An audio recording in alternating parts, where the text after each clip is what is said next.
Ryan Reynolds here from Mint Mobile with a message for everyone paying big wireless way too much. Please, for the love of everything good in this world, stop. With Mint, you can get premium wireless for just $15 a month. Of course, if you enjoy overpaying, no judgments, but that's weird. Okay, one judgment. Anyway, give it a try at mintmobile.com/switch. Upfront payment of $45 for 3-month plan, equivalent to $15 per month required. Intro rate first 3 months only, then full price plan options available. Taxes and fees extra. See full terms at mintmobile.com.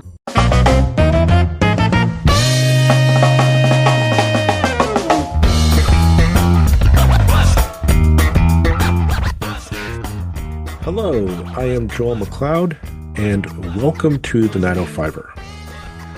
Almost a month after the federal election, the results in Milton East, Halton Hills South have finally been tabulated. The declared victor in the election is Liberal Kristina Tesser Derksen, beating Conservative Parm Gill by the slimmest of margins at 21 votes. On election night, it appeared that Gill would win the riding. However, as the night dragged on, the results saw back and forth. No winner was declared, and the count was put on hold until the next morning. Over the course of the last few weeks, recounts were conducted under law and with supervision by scrutineers from all parties. At the end of the day, though, Elections Canada declared that Kristina Tesser Derksen had been elected by the people to represent them. So why was this not the definitive story? Conspiracy theories have erupted online of vote tampering and ballots not being counted or added, and that Elections Canada has interfered to sway the vote to the Liberals. These conspiracies undermine the legitimacy of our electoral process. Our elections at both the provincial and federal levels are some of the most secure, transparent, and definitive processes on the planet.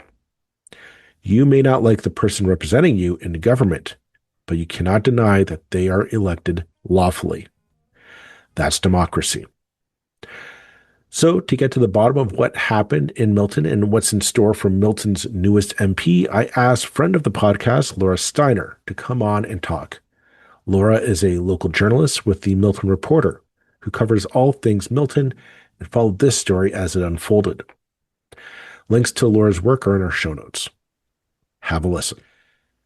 Okay, well, thank you, Laura Steiner of the Milton Reporter, for coming on to talk once again, all things Milton. Well, I guess more specifically this time, the aftermath of the federal election in Milton, how it turned into a bit of I don't want to say drama, but there was a bit of drama just going back and forth all this time until finally we have a determination of who has won the seat of up in Milton. So, Laura, thank you very much for coming on. You're welcome. I'm glad to try and explain what happened, I guess. I do, because I guess in this day and age, these stories do need to be told, because this is how we get the misinformation and I think it is the undermining of our democracy, that you can't trust the electoral system. And I am of the opinion that our electoral systems at the provincial and the federal level are very reliable, very trustworthy, and can be relied upon under the current rules to get to determine a legitimate member of parliament, regardless of party affiliation. So I do think that this is an important conversation to have. So I'm glad to come in. So that preamble out of the way, tell us, I guess, definitively, who is now the MP for Milton South Halton Hills, if that's the name of the new riding. Milton. It took me a while to get my tongue around it too, but it's Milton East, Halton Hills South, and the South Halton Hills is actually the southern tip of Georgetown. Of course it is. Yeah, so it's kind of a strange shaped riding, because it goes up in the northern edge of it goes up into Wellington as well. But this is a new riding for this, that you're electing a brand new MP for this starting in this election. This is one of the new ridings that was formed after the latest census. And the new MP elect is Kristina Tesser Derksen of the Liberal Party of Canada. And on election night, I remember following it, and I was going to bed. I know there were a number of ridings across the country that were still to be counted. I just said, okay, I'm not staying up till forever to count this. But when that was on election night, it was conservative, was it not? Yes, it was veering conservative. I was actually at the election night party with the Liberal Party, with the Liberal candidate, and I kept checking my phone and it kept saying 200 of 200, there 101 polls. And this kept going throughout out the night. There was a bit of a pattern to the results here where suddenly the Conservative candidate, who was Parm Gill, would be ahead by 500 votes, and then it would shrink, and then suddenly it would be back to 500 votes. So that was that was what happened on election night. I stayed up pretty late. Uh, the party was going on until 2 and 3 in the morning to figure out who won. And no one effectively, I went to bed not knowing who won and woke up to find out that still no one had won because they hadn't finished counting some of the ballots, which were considered special ballots. And And that was the these 201st, that would happen to be the 201st poll. Elections Canada had called off. Elections Canada had basically paused it right. overnight, I guess, to give everybody some rest. And just to jump in though, just clarify for our listeners, what are the special ballots? Because that's kind of where people are getting into the conspiracy Yeah, theories of these mystery ballots appeared out of nowhere, and yeah, that's not the case. So I'm just if you could just explain no, to our listeners what those are. it's definitely not the case. The special ballots are, you can vote effectively. You can vote anytime from when the polls open, anytime from when the election is called to when the polls open on election day at an Elections Canada riding office. And the special ballots fit in because at the very beginning, before advanced polls, you're basically writing the name of your chosen candidate down on the ballot paper. Hmm. So that's one kind of special ballot. I think there was even some ballots from advanced polls there as well. And there's also, uh, so like as an example, this sort of, I'm going a little bit off topic, but this sort of happened in Taiwan, where there's like a lot of, you can vote outside your riding, Right. basically at an elections office with a special ballot, and then they package it up,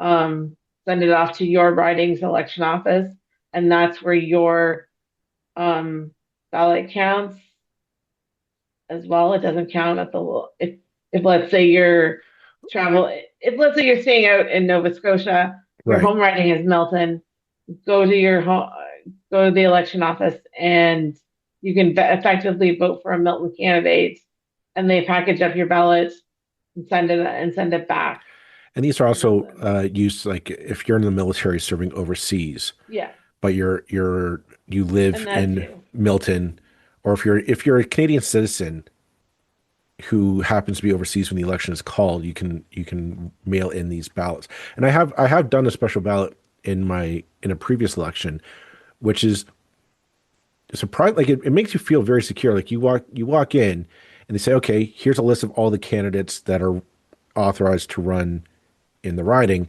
You physically write out the name. They ask you, don't like find a Spanish, like print very clearly block letters so we know who you're Yeah, voting for. Write it out on a sheet of paper. They put it in an envelope, and then that envelope is put inside another envelope, and then you put it into like a yeah, special box. And I was like, holy cow! Like I was like, are they having like three people watching me as I put this ballot in? So it's not you know, yeah, it's secure, secure, secure. So at the end of the day, there was a lot of a ballot recount, and at the end of the day, yeah, the Liberal candidate, Kristina Derksen, and I can't remember her full last name. She has a hyphenated. Kristina Tesser Derksen. Thank you. Won, but by a very slim margin of votes, if I'm not mistaken. Yeah. By 20, she won by 21 Right. votes, and that was an 8 vote difference from the validation results, which the judicial recount happened because there was a part of this is another part of the procedure is the returning officer at the Elections Canada riding office goes through the results and compare and of election night and compares them to what was basically compares what she wrote down to the actual results. Hmm. And that took about 4 days. Right. And then there was a judicial recount. And they finally, and the thing is with those recounts, they're not behind closed doors, so to speak. Like my understanding is there's lawyers and there's witnesses from all the parties Yeah. in the room watching as like the thousands of votes are hand counted. So it's not, you can't say, oh, it's done by like, secret elections Canada manipulators in a room. It's very much transparent out in the open. Any like the parties are Yeah. there to watch what is going on. And they're looking for screw ups too. Like they're looking for like, okay, is there a reason why I can go and file something in the courts to challenge this result? Yeah. Well, the even from like election night, there are scrutineers involved, right? Hmm. So they can challenge they can challenge different ballots based on how they're marked, most for the most part. Right. And the scrutineers are also involved in the court process.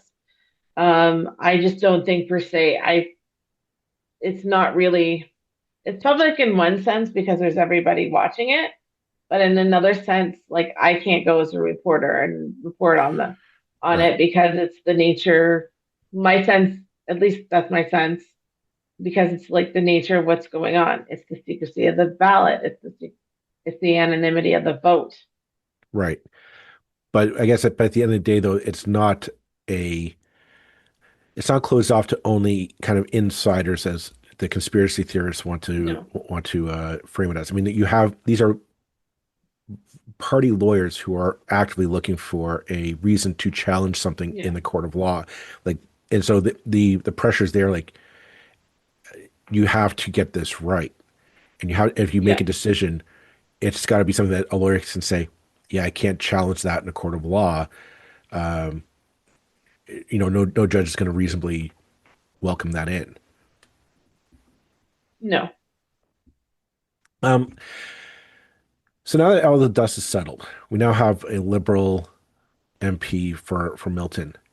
What's the vibe then in Milton per se? Like, are people happy with this result? Can you tell? Or I mean, this was a close victory, and I know like we still have to wait and see. But for a while, it appeared like Milton, the Brampton was going to go Tory blue. At the end of the day, that did not happen. But I mean, just by the slim, barest margins of votes. And I'm just wondering, what's the vibe on the ground? Are people kind of content with this? Are these people upset? Are people like what are we I, feeling? well, I think there's like one vibe in the general world, in the outside world, and there's another vibe online. The vibe in reality is, I think there's a bit of relief, really. There's a bit of, yeah, and are pretty pleased and excited about what Kristina Tesser Derksen can do for the community because she's really like all accounts. I don't think you can say I know her personally, and I don't think you can say a bad thing about her. So What she's was her? been really I was go just gonna on. say, what was her background? What was her She claim to fame before running? um she's actually Ward 1 municipal councilor or Okay. was. So she was out there in the community a lot and and she's known across sort of George. she's a local person as well. She's born in this area and she's lived most of her life here and all that. So it in one sense, it's true local representation. But Mhm. as I said, there's also a sense online that it was, it was all that the votes don't count, et cetera, et cetera. Um, we would have been better off with Parm Gill, who I think it probably contributes to the who is was not very well liked and thought was not very well thought of as an MPP here. So Well, well, he was the MPP for Milton, who yeah, infamously stepped down from Doug Ford's provincial yeah. caucus to run for Pierre Poilievre as in the last election. That clearly didn't work out well for him. Now, were people?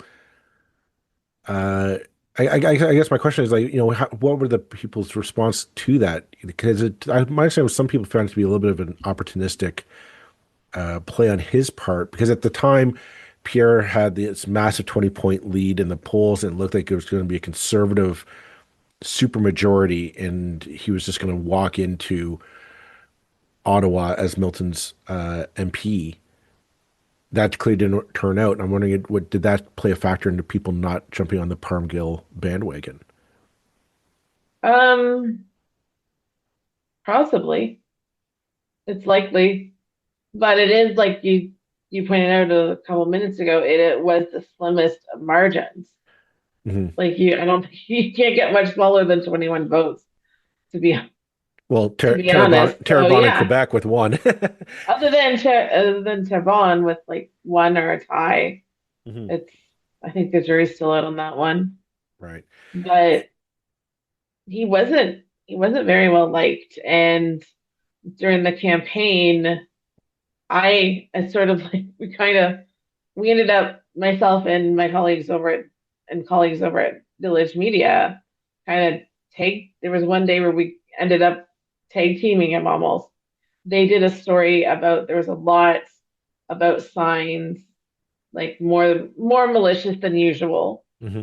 And so they where police complaints were in where the Liberal campaign made complaints both in Milton and Georgetown and over like the damage and I want to say theft in some of it over the damage of of some signs, even one on I heard even I heard even one sign on somebody's front lawn was damaged who happened to be a volunteer with Kristina Tesser Derksen. And um, so there was that. And then I had a story on I did an I I'm in the I have an my advanced poll happened to be the senior center, Hmm. Milton Seniors Activity Center, which if you know the area is over on Childs Drive in Ontario Street near the police station. And that was my advanced poll. And I went there on the advanced weekend and I also happened to used to work some federal elections and I noticed there were things that maybe weren't exactly basically the polling station appeared to be too small for the area for the particular room it was in. And it turns out that and I talked to some of the workers, and the workers said that they would have been more comfortable too in a bigger space. Hmm. And the only space was the auditorium. And I found out that the auditorium had been booked for an event. And it ended up that there was a local seniors group had booked the event and had booked the auditorium.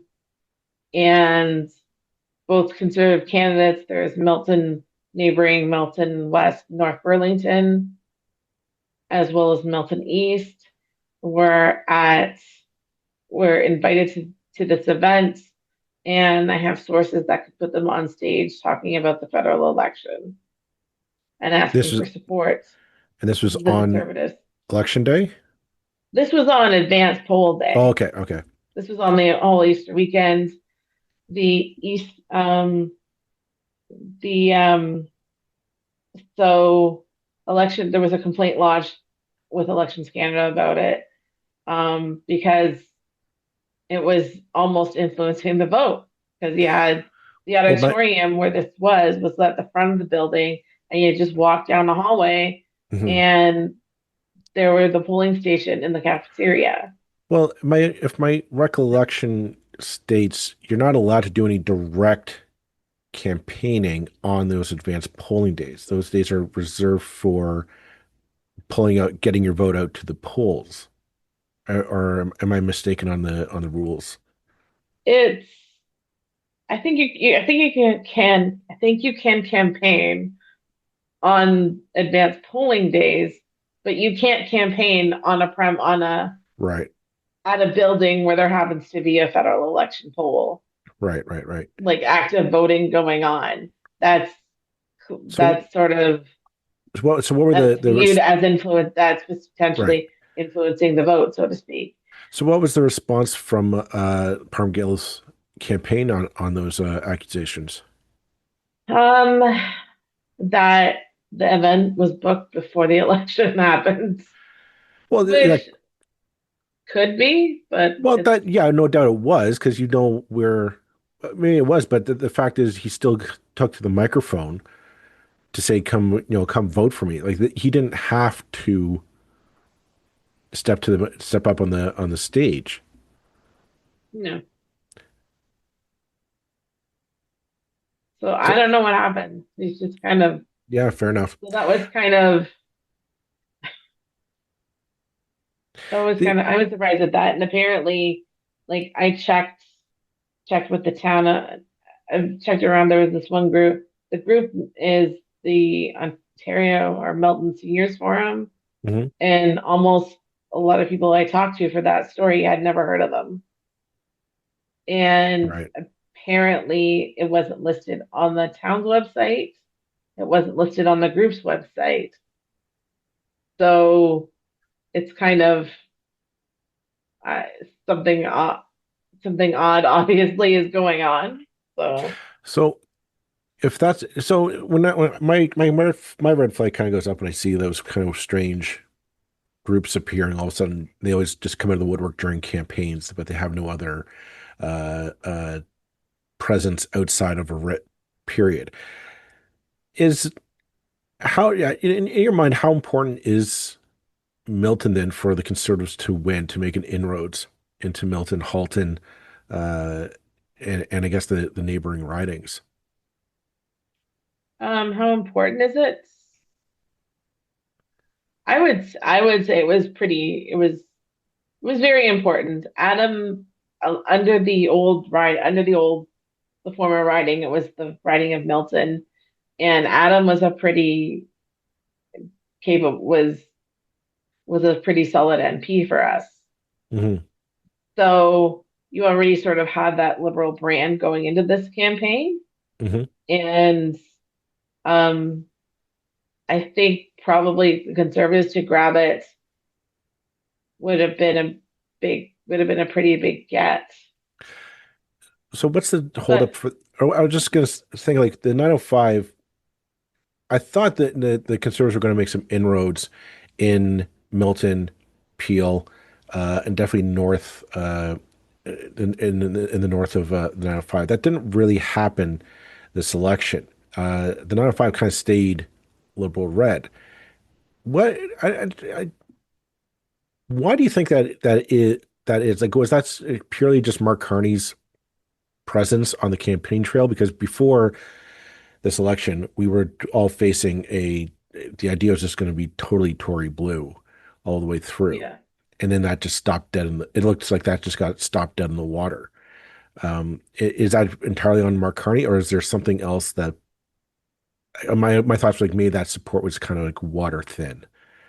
um, whether there was something else, I don't. Your guess is good. I don't know really. Mhm. I would imagine that Parm. I would imagine that the like I can say as a voter, for me, the quality of candidates have a lot to do with it. Like I've said to friends that like I've reported on this guy before, and sort of the it's not really the kind of conservative that I think should be representing that party. And and generally, my theory is that the conservatives are a bit further to the right than most Canadian conservatives are. Are they And that's something that probably figures into it a lot. is so going forward, I guess I do agree with that assessment. Like the federal conservative party do seem to be out of lockstep with how right mainstream Canadians are willing to go. Um, and I'm wondering, it's like, is that the sense, like, does the local riding associations get that? Like, are they feeling that on the ground, or is there just a matter of let's dig deeper into our holes and stay and double down on the right wing rhetoric as opposed to kind of sticking with I always thought it was uh table kitchen table issues, affordability, putting more like cutting taxes, that kind of thing, as Yeah. opposed to the Um, more socially conservative aspects that some of the yeah. party likes to There indulge in. is sort of um a lot of the writing associations. I don't think it's I don't think it's that hard to do a Google search and you find an unhappy conservative writing association. I know that there's been some like again under the former alignment there was some breaks over in a DMAC bar, specifically over, I think it's even public record now, that specifically over the treatment of former former MP Lisa Raitt. So I think that could be a part of it is the writing associations, but actually to go back to your comment about Mark Carney, I kept I kept listening for the conservatives to try and make that turn into the tariffs, to realize it's even to just acknowledge that it was a problem. Like Mhm. they had some good thoughts on finance, on housing, on what other on crime, but you need to package that with an overall acknowledgement that and say, but right now Canada is facing a bigger problem with trade, Mhm. right? So I kept listening for that, and that never happened. And I think that's probably what the 905 was probably listening for as well. And it never did, and it never materialized. Well, I think they kind of got stuck in their messaging. They were pretty much convinced that it would be no a carbon tax election, and then they could pivot that into crime, which, as I agree with your assessment there, that never really became the election topic. Uh, I guess I'm wondering, the other thought that kind of popped in my head is, do you, from talking with people in Milton, do you get a sense there might be a bit of buyer's remorse with another liberal government so far? Because we've now been about a month out of the election. They're starting to actually get things done. I mean, there's kind of Mark Carney's talk, or they've kind of muddied the waters a bit on housing prices, which is a big factor here in Milton and the Yeah. 905. And then this might be too soon, so if it is, tell me. But recently, the Supreme Court said they would not hear the Halton Region's case on the intermodal hub that CN plans to build in Milton. And I'm just wondering, like, I guess what's the foreseeable problems that this new Mark Carney Liberal government is going to face here in the 905 from your perspective? Just like housing prices, and now you've got this fight over the intermodal hub that is not going away. Um, Yeah. what do you kind of see is going to be some of the big issues in the next few months, let's say, as opposed to I think, well, I think there's a certain, and I think there's a certain amount of uncertainty because around the Mark Carney government, because we go from and a bit of an adjustment period because we go from Justin Trudeau after 10 years, Hmm. we basically knew what we were getting with this guy, and it wasn't going to be what maybe arguably what the country needed. And furthermore, he was distracted by so much scandal and the foreign interference. The foreign interference was a Hmm. got to be a pretty big one. And probably if he were remain liberal leader, it would still be a pretty big factor. But and then you're switching to suddenly Mark Carney, who's normal and almost, dare I say it, who's normal and in comparison pretty boring. True. So I think it's suddenly from we're kind of adjusting to going from this guy that couched everything in big dramatic pronouncements Hmm. to this guy that maybe doesn't show all his cards right away and going straight for and more like he's more like letting his actions speak Hmm. as Hmm. well. And that's, I think, for a lot of people jarring, and that's probably generating some of the response. But what was the other part of that? Well, just wondering what the future, And what was some of the future problems? Because I was thinking of, yeah, his the CN intermodal, I think, saying intermodal, will be a because bigger one. I think because um, the Supreme Court, I think, was the last. I think was I'm going to say it was well, um, I the compare this to. last step, so to speak. But I mean, you look around, um, you've got Adams Secretary of State for Sport. You got Karina Gould, who's no longer in cabinet. You've Mhm. got Anita Anand, who's Foreign Affairs Minister um, for Vancouver, and Ms. Anand and Anita Anand. They're at the cabinet table, but can they really be a voice for against CN? Um, I know, I know Adam made a big pronouncement during the campaign that he was going to meet with Mark Carney and talk it out about CN. But you have to, with the way things are going with tariffs and the chain of supply chain, that's it. And the supply chain Mhm. issues generated by those tariffs, you have to imagine that a facility like the intermodal in a place like Milton, connected to 407, down the road from the Queen Elizabeth Way, not too far from the 401, is gonna be Well, might be also near Carney's made near a the big top. part of his government is to build these big uh, nation building projects, and now everyone assumes it's pipelines. But I look at something like the intermodal project would be tying into that. That's going to be a big in terms of trade.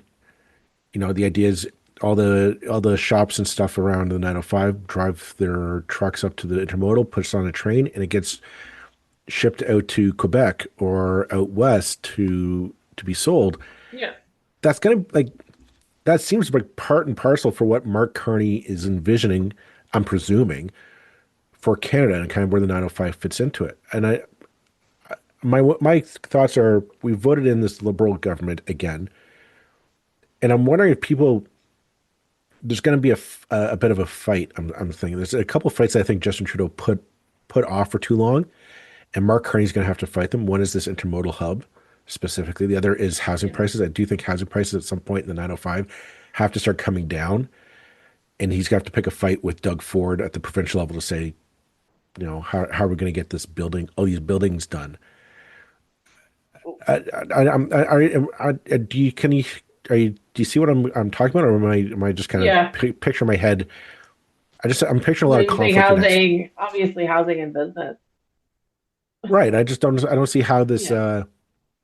like what Well, it, like the housing piece, and I noticed, and I think this is why it's such a close result as well, was both of like as both the liberals and the conservatives had something in their platform where they were saying we're going to give this much of a we're going to give a discount on development charges. Right.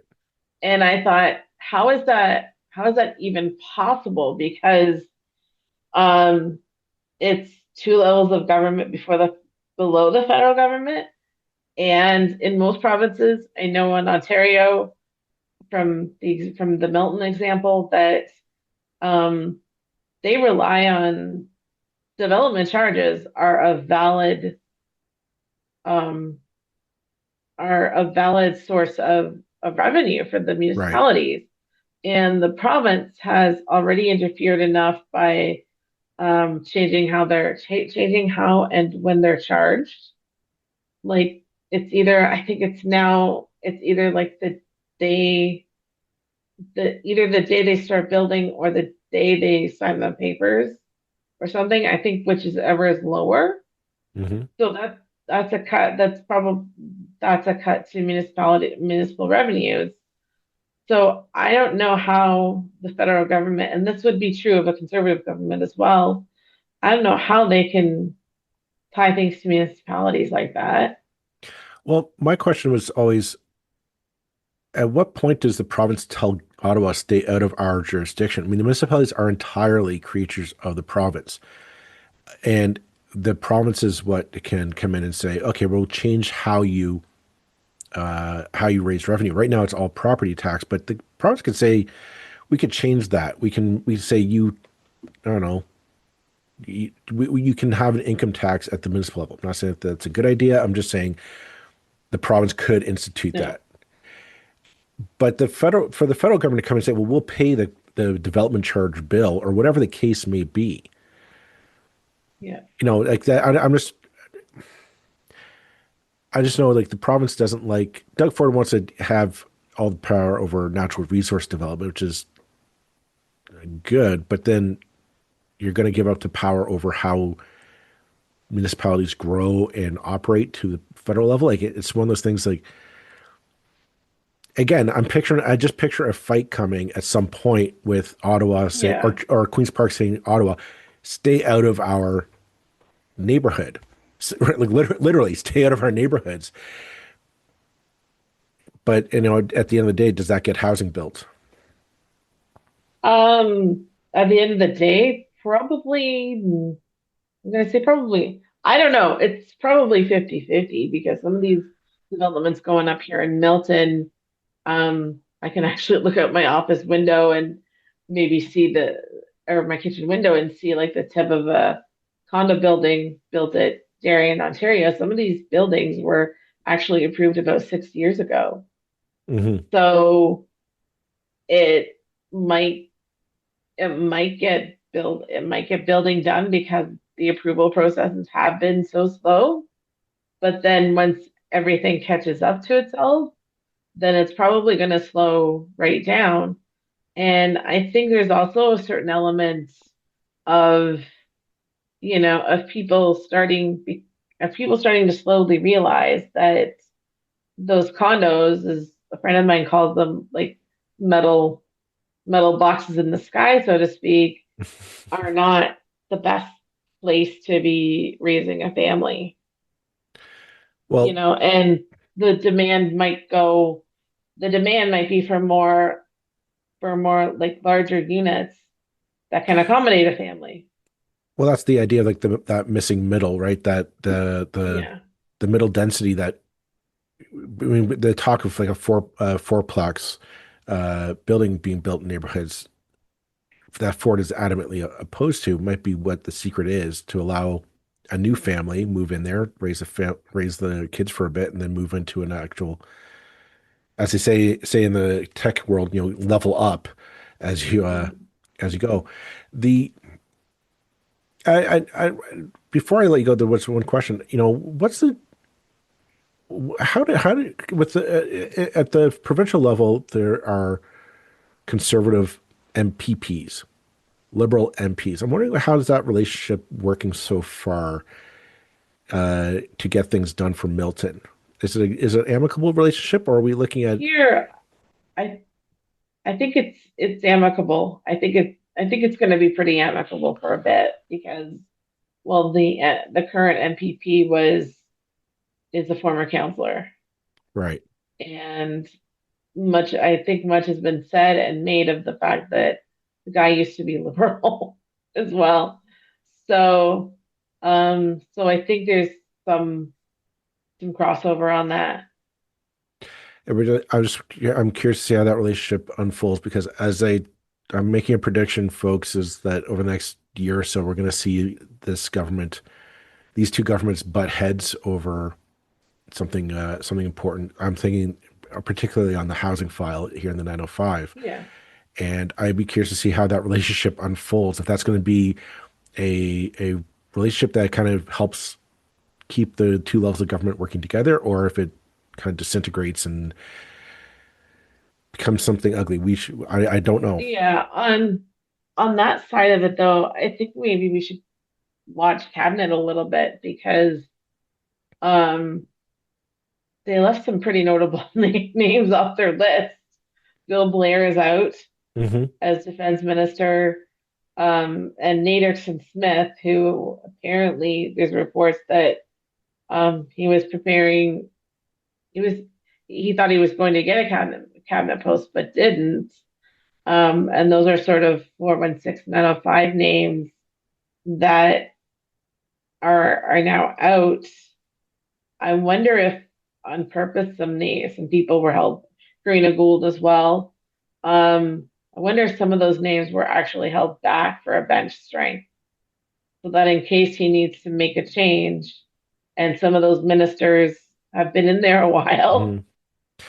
It's not um, it's not a he's got bad. the bench strength to do it.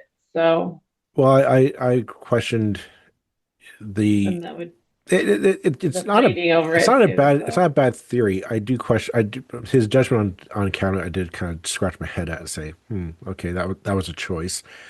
On the Nate Erskine Smith file, I've pondered, does that leave him open then to say, okay, well, I can reignite my run for provincial liberal leader, because I don't think Bonnie Crombie has a strong support within the party grassroots. And there are a lot of people who have buyer's remorse in the Ontario Liberal Party at the moment. And the question is, well, who do you get to replace her? I'm wondering if there might be a draft Nate campaign brought in because I don't think Bonnie's done a great job of re, encouraging the grassroots of the party that everything is all right there. that's a good point. I don't know, but I sort of because I just watching her at different liberal events as well, just kind of behind the scenes. She sort of is kind of she was comforting in sort of the wake of the losses and stuff. And I think just watching her around other people, I think there's something like that sort of a bit of that's one side of leadership as well. So sorry for stammering. We time will tell. I could be completely Yeah. shouting into the wind, as they say. So we shall see. But yeah, it's always interesting to talk politics in the 905 with you, Laura. Thank you very much Yeah. for coming on today, and kind of clearing up that yeah, our electoral system does work, and how the people that Yeah, we get are legit. it works. I have no idea where the conspiracy theories come from because I kept thinking because the ballots are counted effectively twice because you've got the DRO that's Right. calling out the names and then the tallying of the poll clerk tallies it up and then they're counted again when they get to the elections office and the validation process and it's not It's something like about pen. It's just something about pen and it's paper. just and yeah, pencil and paper because pen and even marker I would imagine could bleed through some of the ballots, right? Because Well, you get maybe your Sharpie and it might still be wet. I've Throw never, I've just, I've, yeah, I've been, I've been through many elections that in my time, I've never once encountered anything that made me say, "Oh, how's this going to No. pan out?" Um, it's very simplistic, but it works, and it's definitively.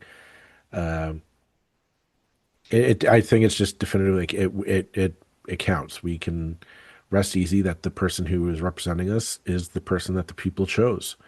You may Yeah. not have liked the choice, but that's democracy. Work better next time. Yeah. That's the Well, way she goes. that's the way she goes. Thank you very much, Laura. All the You're best, and welcome. we'll talk soon.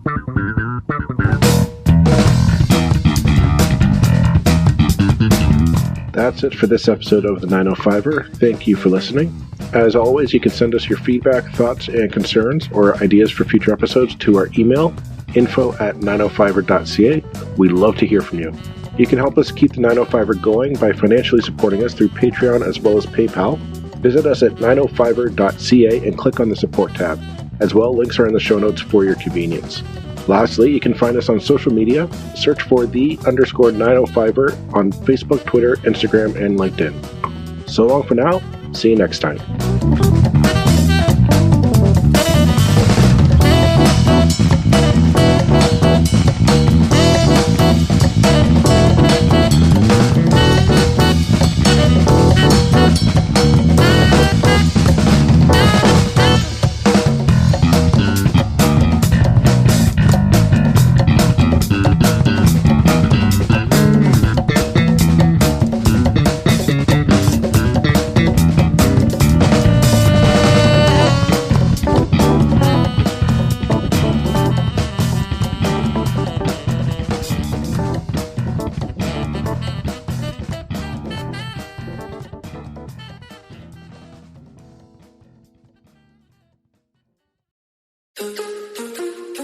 Hi, it's Ashley and Jess with Wellness Reality Check. We are two health practitioners, moms, and best friends trying to navigate the world of holistic health in a balanced, productive way that brings health to our lives instead of dogmatic extremes.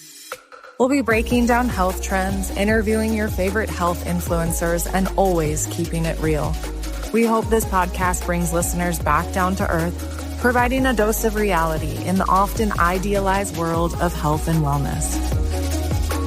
Wellness Reality Check. Follow the show now on Apple Podcasts, Spotify, or at wellnessrealitycheck.com. I'm Andrea Askowitz. And I'm Allison Langer. And we are the hosts of Writing Class Radio, a podcast, but we are so much more. We have writing classes. So if you are looking for live online classes where you can join a community, write to a prompt, get feedback, and get better, check out all our classes at writingclassradio.com. And listen to our podcast wherever you get your podcasts and at writingclassradio.com.